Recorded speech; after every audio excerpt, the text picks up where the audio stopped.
Албан елінің Қоңырбөрік руынан тараған үлкен атамыз Тезекбай баласы Сыдық қазіргі Қытай жерінде Текес өзенінің бойында ғұмыр кешіпті. Жарықтық өзі аппақ киініп жүретін, бір қолында тәспісі, екінші қолында құманын тастамаған, дәретсіз жер баспайтын, ел жұртына сыйлы, сопы кісі болған деседі. Несібін ағашы еп, киіз үй құру кәсібінен тауыпты.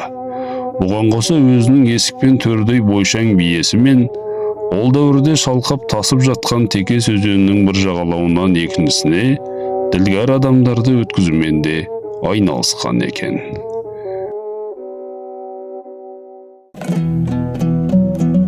Қарапайым шаруаның шаңырағында туған Асқар атамыз өсе келе шаруа ығына араласып, әке жолын қуады.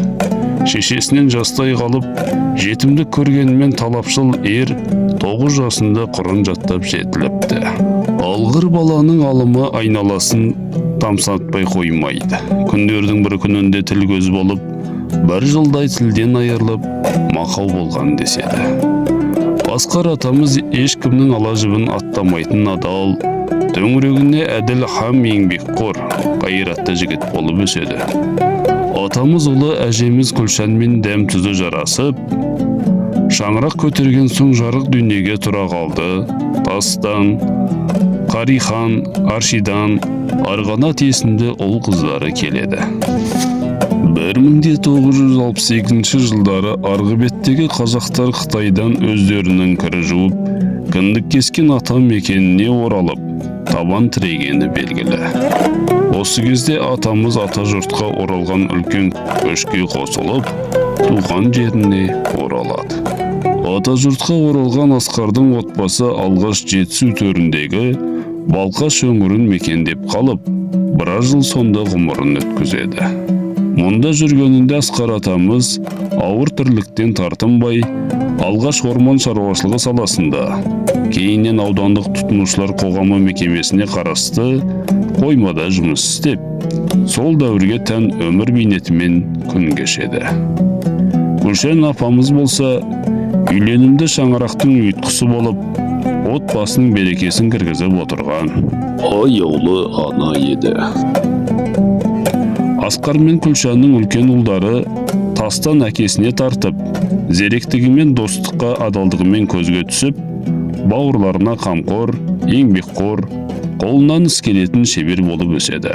Тұрғылықты жердегі жылжымалы механикаландырған колонна мекемесінде жақсы қызмет атқарған кезінде тастан Асқар ұлының суреті еңбек озаттарының тақтасынан түспеген. Тастан ер жетіп, енді шаңырақ көтеретін жасқа жеткенінде аяқ асты дәм-тұзы таусылып, ғұмырдан өтеді. Тосын қаза тастанның әке-шешесі мен бауырлардың қабырғасына қатты қайыстырып кетеді. Жазымыштан не шара. Асқар атамыз бен Күлшан апамыздың шаңырағындағы 4 ұлдың ортасында жайқалып өскен ерке қыздары Қарихан Алматыда жоғарғы оқу орнына түсіп білім алады. Осында оқып жүргенде Қарихан Асқар қызы Жолбарыс есімді азаматпен дәм тұзы жарасып, шаңырақ тіктейді. Қарихан мен Жолбарыстың некесінен оймақтай ұлдар мен моншақтай қыздар өрбейді. Екеуі де ел жұртқа сыйлы, дос жаранға құрметті болған. Ата-бабаларымыз жазымыстан озымыш жоқ демей ме? Жолбарыс пен Қарихан 70-ке таяған шақта бірінен соң бірі жалған дүниені тастап кете барды. Қайғының жалқы жүрмейтін әдетімен Жолбарыс пен Қарихан қара шаңырағына иелік қылып отырған ұлдары Батырға да қаза жетеді. Бұл жағдай ағайын туыс бауырларының қабырғасын қаусатып кетеді. Марқұм Батыр да еңбектен қашпайтын, он саусағынан өнер тамған, қолшылығына бекем болып өскен екен.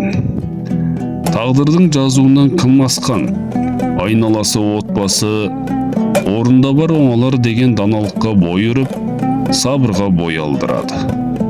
Айтқанындай Жолбарыс пен Қайырханнан тараған ұл қыздары бір ауыл болып тұтасып, ғұмыр кешіп, әулеттің түтінін тұтатып жатқан жайы бар. Асқар қарияның ортаншы ұлы Аршидан орта білім алған, еңбекқор ақ көңіл, мақұлдан басқа сөз білмейтін азамат болды. Әкесіне тартып, құрылыс саласының жықпылдарын меңгеріп, көпке үлгі, отбасына қамқор болып өсті. Аршиданның құдайы қосқан қосағы Жұмабүйекке мен шаңырақ тіктелгеннен кейін дүние есігін ашқан Бағлан есімді ұлдарының жылтырап көзге көрінер шақта оқыстан дүниеден өтуі отбасының басына қайғы бұлтын қоюлатқан еді. Уақыт өте келе Аршидан шаңырағында Руслан, Дария, Жаңагүл, Әділет Нысполы ұл қыздары дүниеге келіп, қайғы бұлтты сейілгендей болды. Жақын жұрағат Аршиде батап кеткен Аршидан ел жұрт көрші қолаң, дос жаранға сыйлы азамат еді. Зулаған ғұмыр, асау тағдыр кімнің дегеніне көнген. Аршидан небәрі 37 жасында ғайыптан пайда болған даусыз дертке шалдығып, досынан табылған ажалдың айдауында кеткені оның отбасы мен бауырларының қабырғасын қаусатқан қасірет болды. Аршиданның артында сүйікті жары, үлкені 7 жаста, кішісі енді ес біле бастаған шиттей 4 баласы қала берді. Өлмегенге өлі балық, жыртық үйдің қарасатын құдайы бар.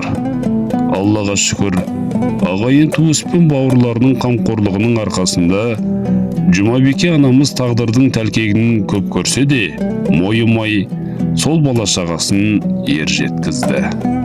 Аршиданнан таралған ұл қыздардың ортаншысы Жаңагүл 14 жасында аяқ асты дүниеден өткені отбасына ауыр тиді. Ата-анасы бауырлары еркелетіп Жако деп айтатын Жаңагүл мінезі ашық жарқын, қылығы көркем, оқуы озат, алғыр әрі мейірімді жан еді. Мектептегі әдеби шығармаларды көркемдеп оқу сайыстарынан, мүшайралардан топ жарып жеңімпаз болған Жаңагүл республикалық Мұқағали Мақатаев оқуларының да бас жүлдесін жеңіп алған болатын. Жаңагүлдің жақындары оның қолына қалам алып, шабыт келгенде өлең жазатын өнерінен де хабардар болатын. Осы отырыста Жаңагүлдің анасынан арнап жазған өлеңін оқып берейін. Кімдер десе өмірдегі жанасыл өзіңсің анашым, жүрегіме өзің салдың жолыңды, сол жүректе мәңгі ән боп қаласың. Қаласың сен жүрегімде болып ән, сен арқылы айым туды оңымнан. Ана сені шығарарым ұшпаққа, биікке де келсе егер қолымнан. Жазар едім есіміңді аспанға, күн сыйларым жаныңды бұлт басқанда. Әттең ақ сүтімді ақтаумен, келер қолдан сені қосу дастанға. Мен өзіңді асылым деп айтарым, сендей жанды таба алмаспын қайтадан. Маған берген махаббатпен жылуды, енді өзіңе екесе ғып қайтарам. Таң қаламын төзіміңе басырам, құдіреттісін оның несін жасырам.